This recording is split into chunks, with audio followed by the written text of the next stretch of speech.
你说廷尉右丞被杀，米夫人带着公子骥出逃，该是事出有因吧？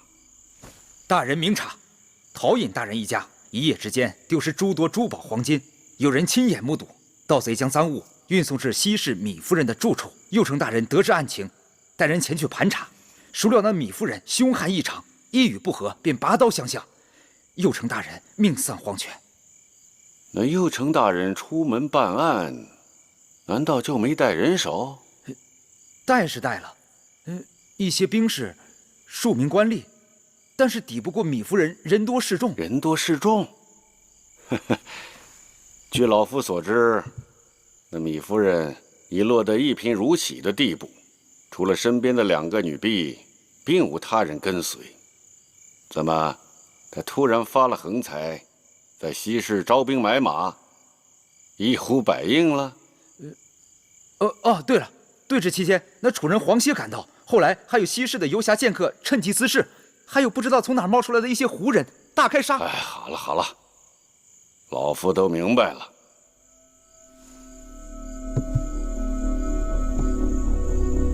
这个妇人不听老夫苦苦相劝，竟敢冒天下大不韪。大人，您是说？我是说，那个米夫人一介妇人，竟有这般的胆识，这般的谋略。西市游侠、边戎胡人都被他轻易收服。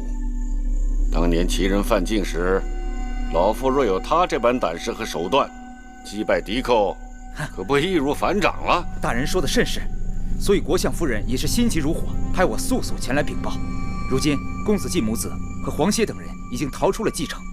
且不说城内外一片混乱之事，稚子出逃本是大罪，杀人越货更是罪上加罪，亡命之徒丧心病狂。如若中途再有人接应，局面恐怕很难掌控，还望国相大人尽早定夺。夫人可派人去追击？是，夫人雄才大略，判定公子骥母子必定逃往至楚国，当即拿出国相大人的令符，一是派人前往齐国，请求齐国协助燕国限时追捕，事后承诺必有厚报；二是派人带信去秦国和楚国，告诉惠后和楚王，诛杀公子骥母子绝不可手软；三是急传田将军入府，即刻带兵前去追杀。混账！这个妇人胆大包天，竟敢私传老夫令符！来人！相爷，备马！我要马上回蓟城。是。国相，你们这些阿谀奉承的小人，把老夫害惨了！国相，国相，母后，苏秦拜见大王。先生请起。谢大王。侄儿，我们要立刻回蓟城。母后为何这样匆忙？米夫人出事了，有人诬告公子骥母子行盗，逼他们返出蓟城。眼下，国相夫人私自调兵，追捕公子骥母子去了。来人，去请国相。是。禀议后，国相派人前来禀报，说因政务紧急，连夜赶回蓟城了。什么？国相匆匆离去，必是与米夫人之事有关呐。传令下去，立刻准备返回蓟城。是。侄儿，赶紧收拾一下。来。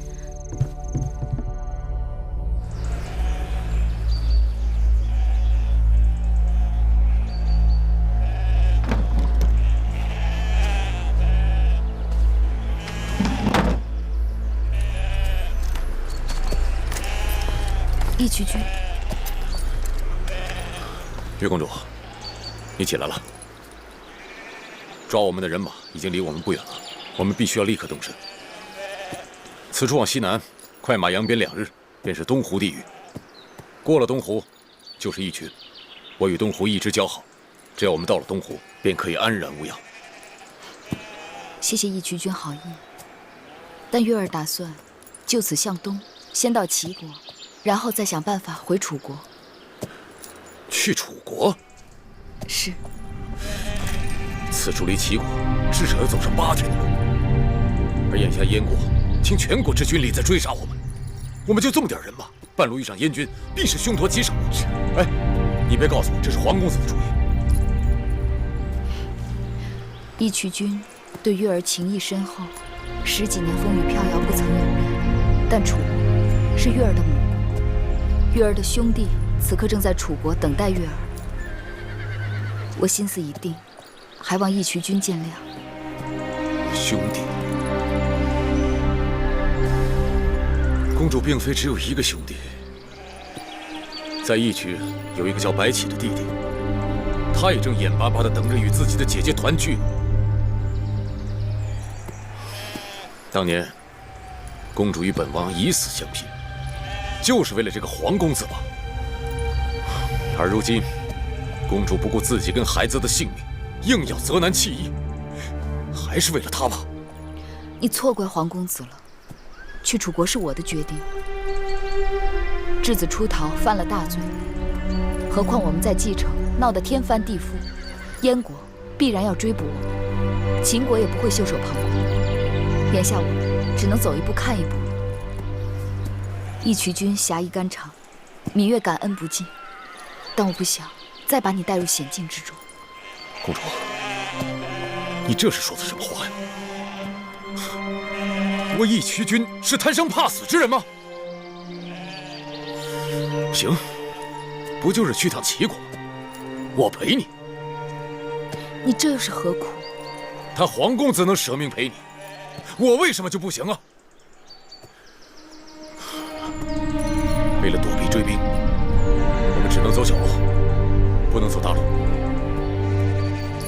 准备吧。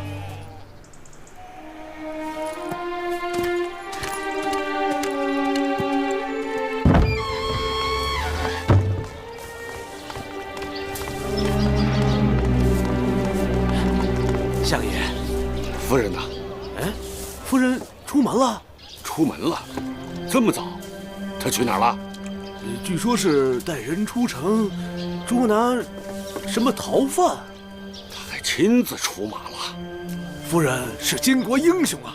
这个妇人疯了，简直无药可救。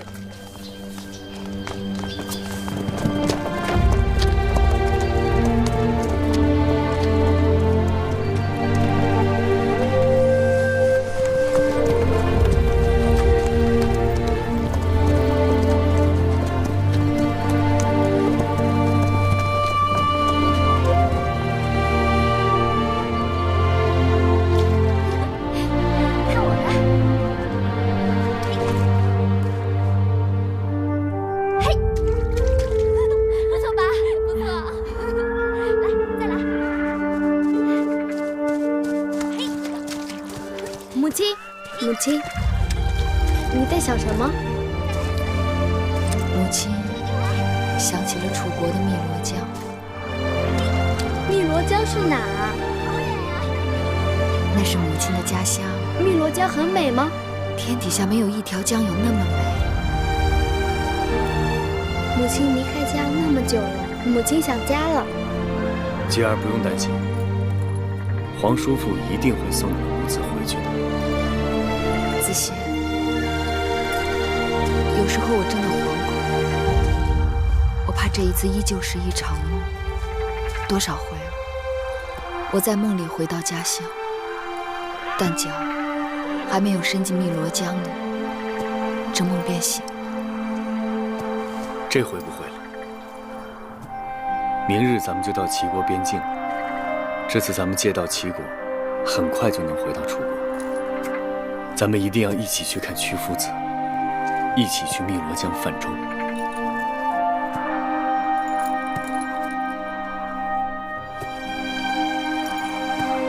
早知道这个人碍手碍脚的，当初就不应该光把他打到悬崖下头去，还得补他一刀。你除了会杀人，还会动点别的脑子吗？兄弟是为大王着想，依兄弟看，大王定不会输给他。这男人是什么？男人是山，女人是水。男人有了血性，这女人才会跟着他。这女人图什么？图的不就是男人为他挡风遮雨的肩膀吗？他黄公子除了能说会道，还能给他什么？昨日在白桦林遭遇燕国追兵，若不是大王和兄弟们舍命断后，岳公主他们哪能轻易脱身？顾威啊，我们来了燕国多日，也不知道白起那边怎么样了。派个人去他那儿探探消息。是。来。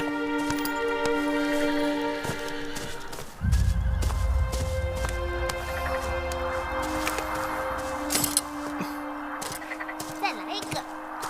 嘿。行了，都聊了半天了，歇会儿，填填肚子。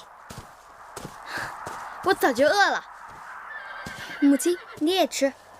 母亲不饿，都给你吃吧。别推来推去的了，填饱了肚子好赶路。不是说已经离齐国边界不远了吗？这远是不远了，可我们走的是小路，这一路你也看到了，多难走啊。而追兵呢，他们走的是大路，路宽马好跑啊。我估计这会儿啊，这追兵已经在边界埋伏好了，就等着我们去。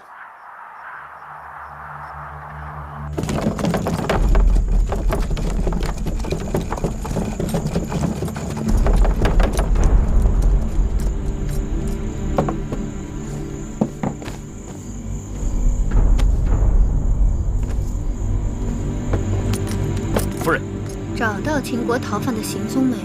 昨日我们有一队人马与他们在白桦林相遇，逃犯竟然勾结胡人，凶猛得很。结果我们这边还吃了一点小亏。太大意了！如此重任交给你，千万不要让国相大人失望。夫人请放心，田将军那边已经做好了妥善安排，明日保证他们一个都逃不掉。下去吧。是。接连几日车马劳顿，骨头都快颠散了。明日总算要有结果。我们进去吧。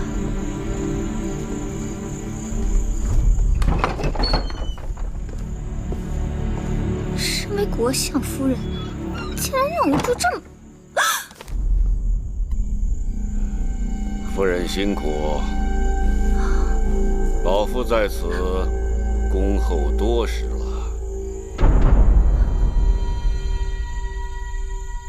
相爷，你怎么会在这儿？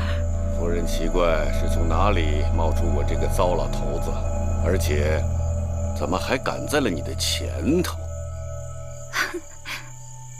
夫君真会打趣。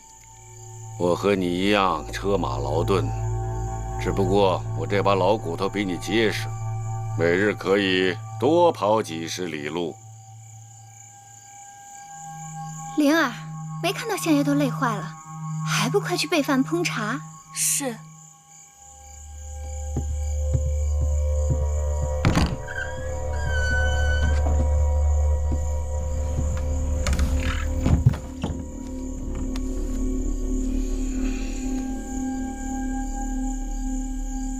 那几日，相爷不在蓟城，蓟城出了大案，城中无人做主，妾身也是不得已而为之。老夫的令符还算管用？自然管用。当时妾身情急，只好借用了夫君的权柄。既然相爷赶到，想来大局一定可以稳住。哼，为了抓这个秦国质子，田将军调动燕国大军部署在齐燕边境。你可知道，动用大军之前，若不得到燕王和义后的首肯，是僭越犯上之大罪。哼，看来老夫这国相的位子，怕是要坐不长久啦。在这燕国，相爷何曾怕过谁人？哎，别自作聪明了。如果老夫没有猜错的话，此刻那燕王和义后的人马就该在不远处盯着我们呢。老夫的一举一动，都在他们的眼界之中。妾身不知做错了什么，还望夫君明示。擅自弄权，公报私仇，借刀杀人，欲加之罪，何患无辞？真是天大的冤枉！住嘴！从今以后，不许你离开我身边一步。若敢撒野，打断你的腿！哼！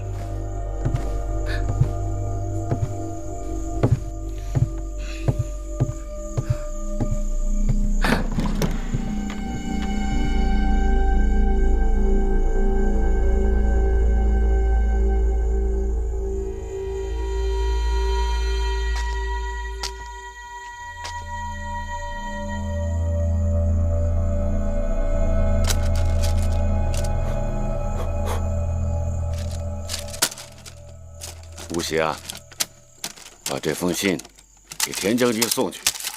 事情重大，不得耽误。是。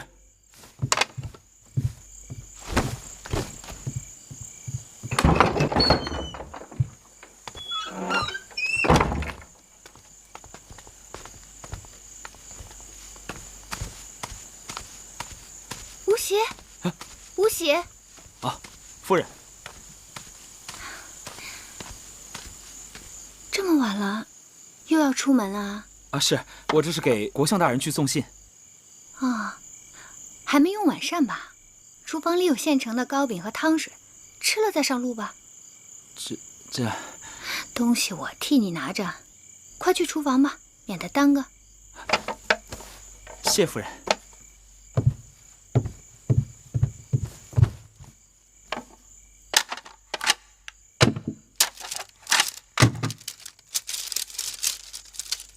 秦质子一事干系重大，望将军确保质子毛发无损，以上请托，多劳费心。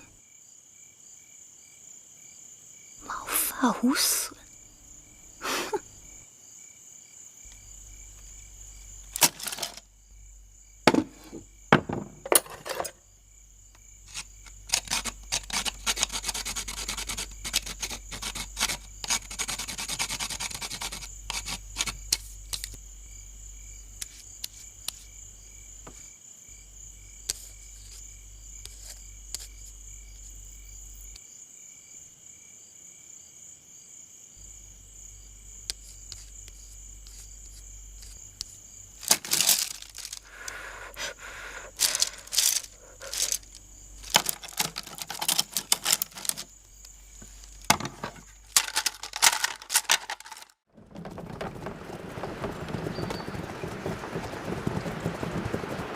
夫人，咱们快到齐国了吧？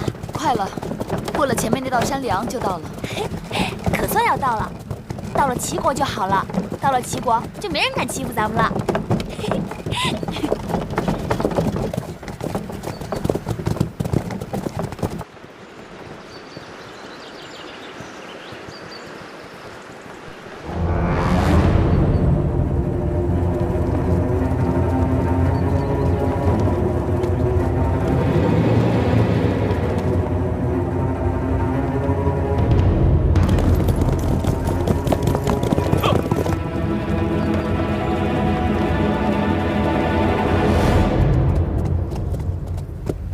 果然有伏兵。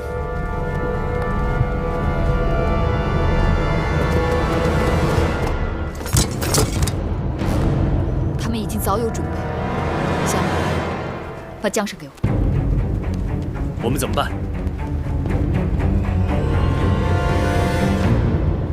鱼死网破！鱼死网破！等等，前面好像有人过来。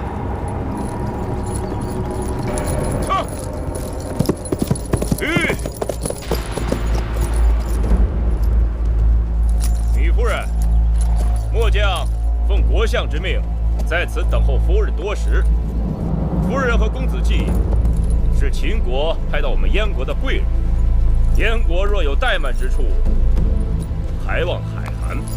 即使有意离开燕国，也该与国相打声招呼，免得双方猜疑，平添误会。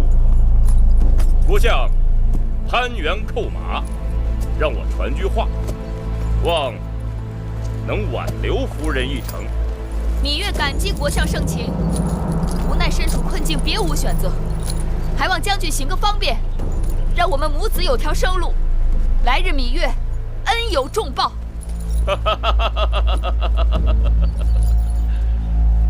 身为质子，暗中逃亡那是大罪啊！末将也是为了夫人着想。夫人要去齐国，可这边界已被大军守得密不透风。此刻飞蛾投火，不如带着公子束手就擒。田将军何苦将话说得太满？那芈月只好敬谢不敏。义渠君，看你的了。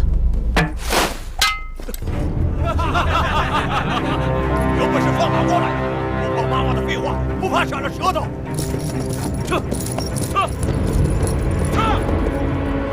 月公主，看来只能跟他们来硬的了。这样，我带人打前阵，杀出一条路来。皇公子跟月公主的马车在中间护卫，你断后，冲过去再说。是。我们是秦国质子，继而是义后的弟弟，他们对我们下手会有所顾忌，还是让我的车马冲在前头。义渠君，你来保护子燮和继儿，虎威将军断后。月儿不可，刀剑无情，他们若是伤了你，他们若伤了我，你更要保证，不能让他们伤到继儿。母亲，好了，月公主说的有道理，就按月公主说的做。我跟月公主打前阵，其他人跟在我们后面。这样不妥，就照义渠君说的做。子燮，拜托了。义渠君，月儿若是有半点差池，不用你操心。你，香儿会儿，你们怕不怕？夫人不怕，我们自然不怕。怎么样？果然是我的女人。谁是你？今日不是，以后一定是。大王不好，又有追兵来了。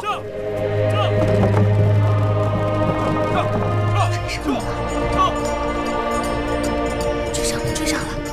他们就在前面不远处，已经追上了。太好了！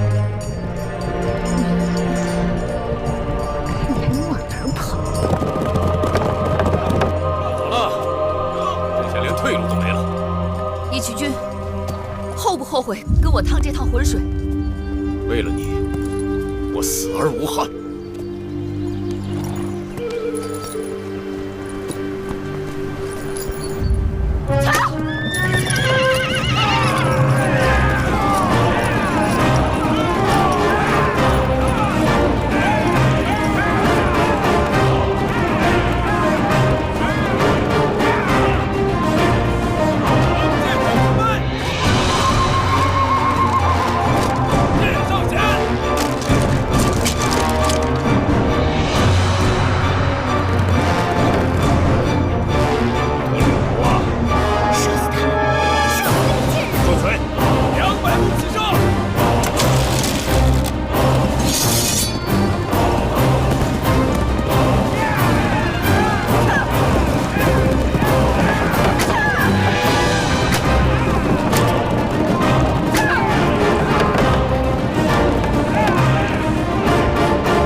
还是该叫你大公主？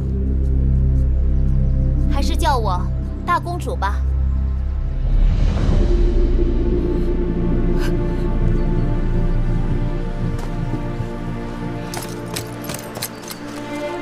见下马，拜见大公主。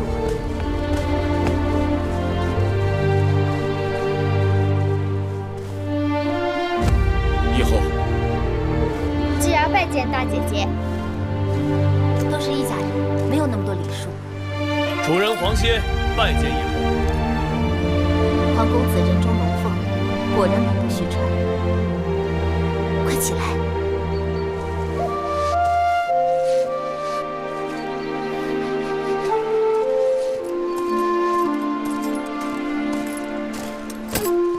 微臣拜见义后。国相免礼。臣有罪，罪不可恕。幸亏你昨日连夜派人送信，让我知晓内情，难得国相费心。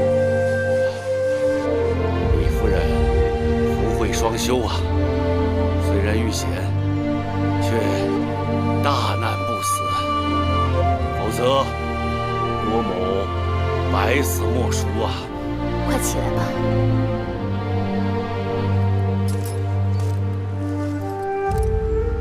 米夫人容谅，老夫来晚了。老夫及身边人对贵人多有怠慢，实该肉袒服服，向夫人请罪啊！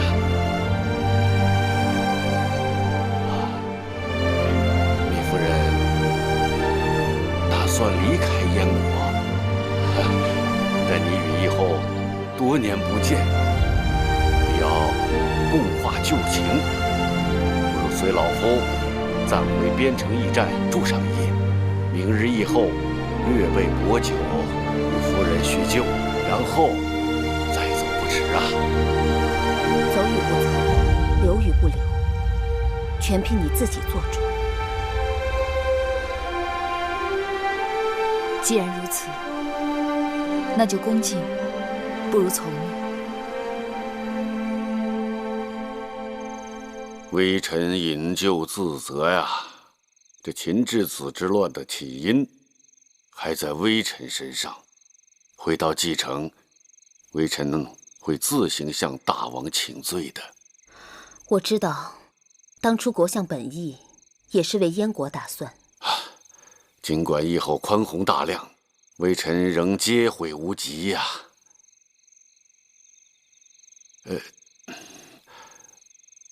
此事证明微臣才识有限，思前想后，恳请义后准许臣将相位举能让贤。国相高风亮节，但只怕没有合适人选。这关于国相的人选嘛，臣已有思量。苏子、苏秦文韬武略，运筹帷幄，该能胜任。若能这样，自然很好。待我回去与大王商量了之后，再做定夺。再有关于米夫人和公子季，米夫人母子在燕国受尽挫折困顿，我自当竭力安抚。只是眼下有天赐良机，以后万万不可错过呀！有何良机？以后是否记得当年燕国大乱，那秦赵两国曾借送义后和大王归国为名，要了我们多少好处吗？记忆犹新。眼下秦国正面临楚魏之争。国相的意思是，假若我们能将公子季推上秦国王位，正是。列国征战多年，谋国为上，谋地为次，谋战为再次。能谋一国，比谋一战、谋一地更为有利。眼下这秦国公子在我们手中，我们可与那米夫人做个交易，效法秦赵当年之举，助公子季回秦登基。可我燕国国小势微，又有何力量做此交易？秦国楚魏之争已经内乱，只要我们能留下米夫人母子，就不愁没有机会所以以后当尽力挽留米夫人。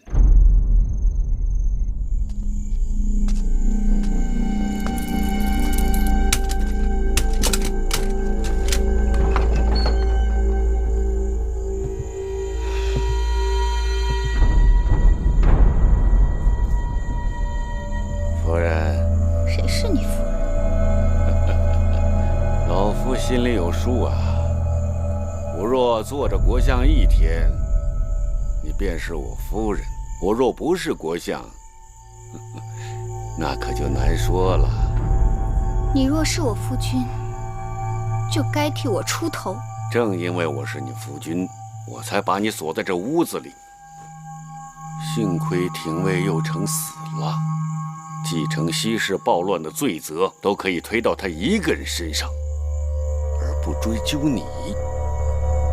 我又没做什么，不怕你追究。别自以为是了。你昨日在老夫的书简上做了手脚，老夫心里明镜一般。幸亏老夫早有提防。原来是你，原来是你坏了我的好事。趁着我还是国相，好自为之吧。哼！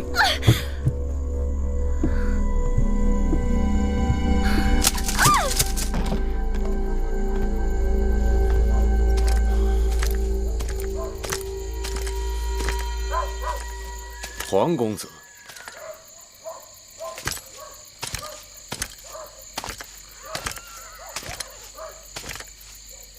黄公子，这几日鞍前马后，辛苦了。义渠君不远万里来到燕国，护送月儿母子，你才叫辛苦。哎，黄公子有所不知啊，我们义渠人从小就在马背上生活，无忧无虑，这点路途算什么？哼！眼下有义后做主，月儿母子也再无后顾之忧，明日便可平安上路了。义渠君的人马也离开草原多日了，明日终于可以安然返乡，过你们无忧无虑的生活了。既然月公主她已经有义后做依靠，想必他们母子也就无需再离开燕国了。倒是黄公子你啊，明日一个人回楚国，有些寂寞吧？你们这是在聊什么？哦，我们是在猜，明日会过义后，你是走还是留？对，这还用得着猜？自然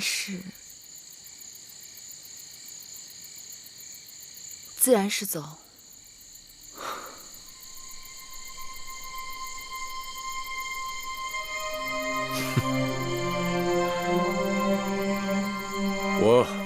我去喂马了。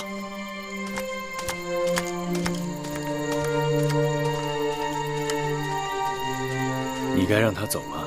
他是个聪明人，该走的时候，他自己会走。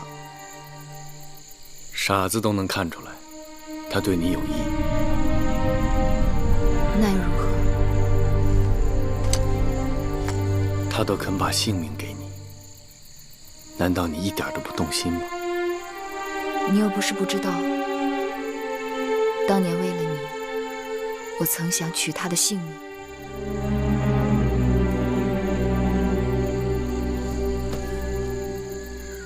月儿，没有人告诉过你，这个世上有多少男人愿意为你而死，所以你才计较。当然计较，不止计较，而且不放心。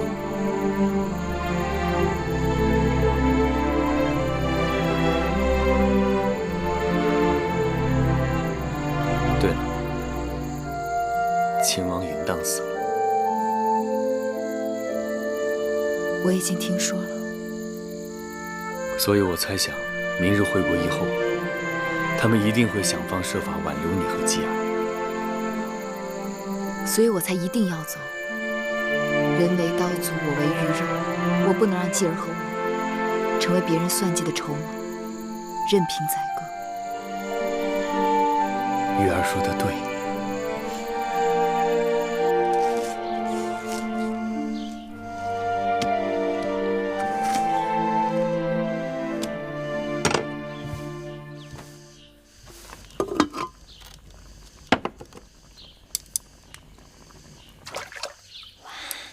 大姐姐，好香啊！这是川飞龙肉，据说只有辽东才有，别处难得一见。飞龙是什么东西？飞龙是一种珍稀的鸟禽，肉质滑嫩，味鲜醇，用它烹制汤水清澈，味极鲜美。这炎炎夏日吃一碗热的汤水，虽大汗淋漓，却能解暑降温，以热制热。继儿说的没错，以热制热也是养生之道。今日的厨人是我从当地请过来的，据说这飞龙非得如此清汤烫熟，否则便会失味。果然难得。前番你跟继儿在燕国受了很多苦，都怪我没能及时相助。昨日若无你及时赶到，哪能保我和继儿平安？但令人意外的是，郭国相也突然对我们母子改变了想法。但无论怎样，我都要谢你。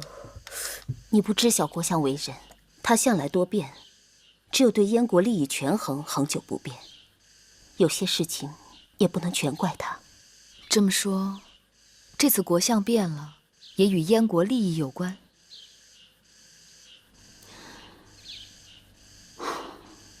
米夫人可知，秦王淫荡没了？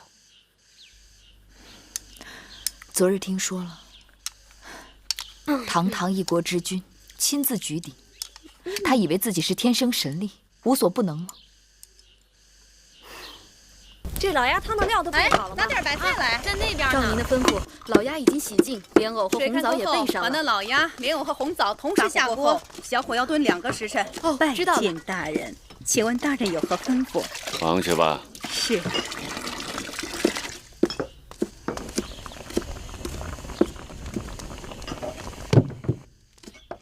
快去吩咐人多抱点柴。是，我这就去。把这盘子鹿肉给前面端上去吧。啊，好的。哎，看看锅里的肉糜熬烂了吗？早烂了，可以熄火了。哦，我先把那酸梅汤给贵人们送过去。大人，站住！你这碗里所盛何物？给叶后和贵人熬制的酸梅汤。酸梅汤？啊，大人。你是本地人？啊，奴婢是本地人。你的烹饪手艺肯定不坏呀。哦，奴婢家里头祖传秘制酸梅汤，这边的小城人人皆知。这酸梅汤不过是用乌梅、山楂做原料，再加蜂蜜调味。哎，你的酸梅汤难道有何特殊之处啊？哦，奴婢的酸梅汤里啊，再加五味子、大枣、薄荷叶这些辅料，味道的确不一般。果然是秘制。想必这等手艺的报酬，价格不菲啊。官爷打趣，只是糊口罢了，哪里说得上不菲2字？你这话不真。你头上这只金簪子绝不是普通人家的物件，手工如此精致，看着像是宫里头的东西。那是奴婢婆婆给的，算不上稀罕玩意儿。官爷若无他事，奴婢暂且告退，前面还等着奴婢伺候。这盛夏之日，你这般辛苦，不如喝碗酸梅汤再走。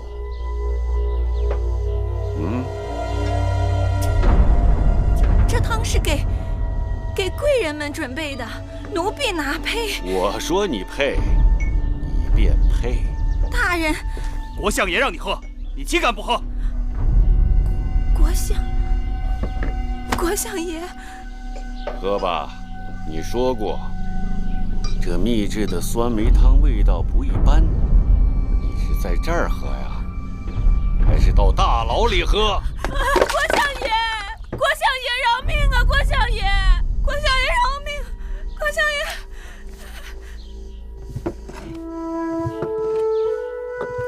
妻儿吃饱了吗？